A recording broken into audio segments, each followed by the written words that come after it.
Many people ask this question, what is the relationship between science and religion?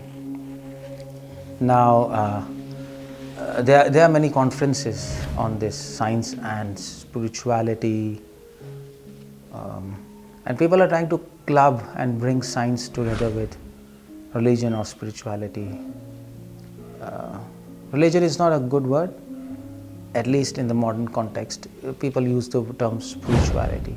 But nevertheless, there's a global endeavor to actually bring these two fields together.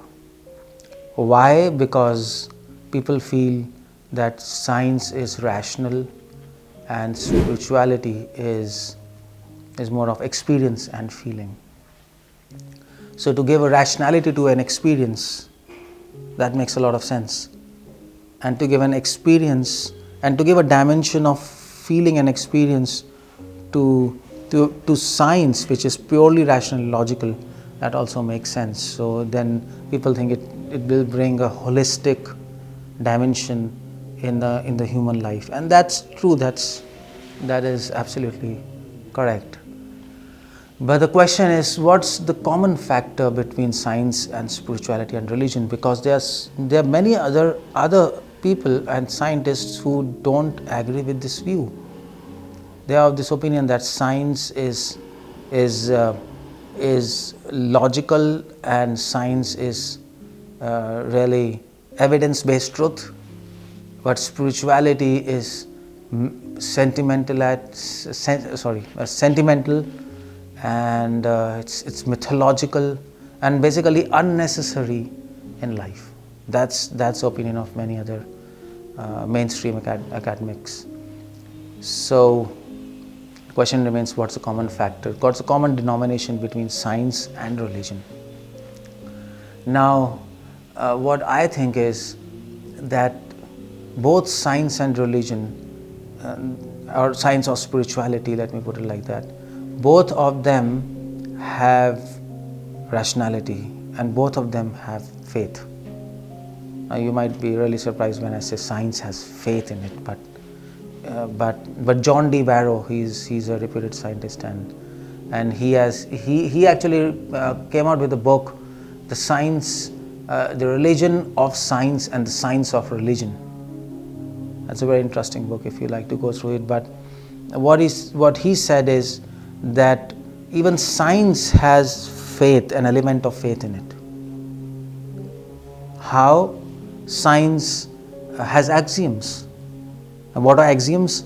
Axioms are self-evident truths which you have to accept. For example, in mathematics we have 1 + 1 2. There is no logical rational basis why 1 + 1 is 2, but we have to accept it. And then we build up higher mathematics, or maybe to a point of what is a point? Point is which has no length, breadth, or height or depth or dimension. That's a point. So that's an axiom. What's a square? Four sides of equal length. That's a square, and we have to accept it. That's all. These are called axioms, self-evident truths. This we accept on faith. So there is an element of faith in science, by the way.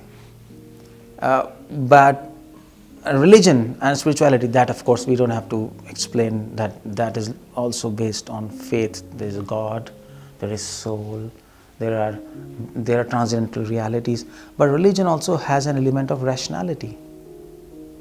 And if anybody who has read religion as a science, or in other words, in a very systematic fashion, or anybody who has approached religion as spirituality, which people use this modern term spirituality, it's very easy to understand and recognize that there is a systematic body of knowledge in religious scriptures. It's not just hocus pocus and blind faith. It's not like that.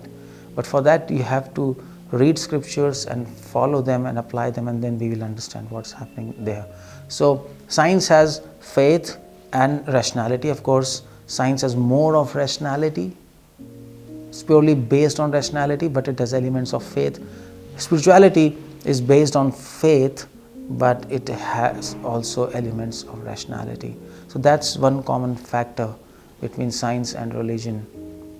They have both elements there. Another important commonality between science and religion is both are trying to understand reality. Both fields, by the way, originated in human society to understand what is the ultimate reality. What about physicists? If you ask any physicist, what is the goal of your life? He will say, well, we want to understand what is reality. That's their first question. That's what they're interested in. And if you ask any spiritual or religious person, what is the goal of your life? Same answer. We want to understand reality. The only difference is science wants to understand reality through mathematics and through logic and through experimentation. But spirituality or religion wants to understand reality through meditation, through experience, and through making their consciousness pure. That's what spirituality and religion. So modality of understanding reality, that is different. And that's fine. That is okay. Any sane person should not argue with it, because because if you want to see a mountain, you can see through your eyes, you can see through telescope, or you can go near the mountain and directly see it. Either way, but these three persons are trying to understand what's a mountain. One person is far away, he's trying to see mountain and try to understand it through logic and through, for example, parallax method, for example. Another person who goes near the mountain and he tries to see what's up there, and another person he sees through telescope. All of them are trying to understand mountain, but through different modalities. So that's one very common factor between science and religion. Both have the same goal. That's a very interesting phenomenon there. And another common thing between science and religion is the so how do I put it? Let's say one common thing between science and religion is both want to make human society happy. You ask any scientist, why are you doing science? He will say, well, we want to make people happy by our inventions and discoveries. That's what their answer should be if they are good scientists. And if you ask any spiritual religious person, of course, what do you want? Well, we want to make people happy. So in that context, both of them want the same thing. But the root may be different for both of them. So these are some common denominations between science and religion. I don't want to say that there is no debate between science and religion. Scientists do not accept religion and spirituality on their face value, and spiritual and religious people, they actually argue against science. That's also there. But when the question comes, what's a common factor? That's what I can think of. Hare Krishna.